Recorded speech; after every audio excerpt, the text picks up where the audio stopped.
गुल खिले गुलशन खिले, अब गुलाब की बारी है, सबने मौका दे दिया, अब कलाम एकेडमी की बारी है।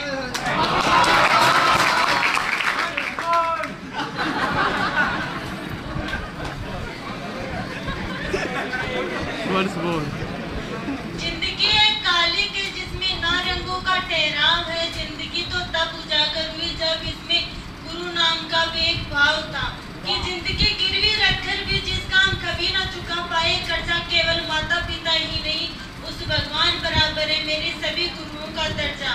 ऊंचे ख्वाबों के लिए दिल की गहराई तक जाना पड़ता है, यूं ही नहीं मिलती कामयाबी, मेहनत की आग में दिन रात जलना पड़ता है।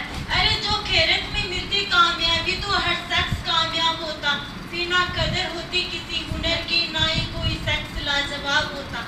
कि लोहा जितना तपता है उतनी ताकत बढ़ता है, सोने को जितनी आग लगी वो उतना प्रखर निकलता है, हीरे को जितनी धार लगे वो उतना खूब चमकता है, मिट्टी का बर्तन पकता तब खुद पर खूब कनकता है।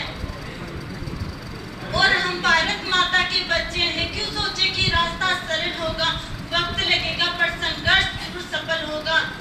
नदियों सा आदर पाना है तो पर्वत छोड़ निकलना होगा, सूरज जैसा तपना है तो सूरज जितना जलना होगा।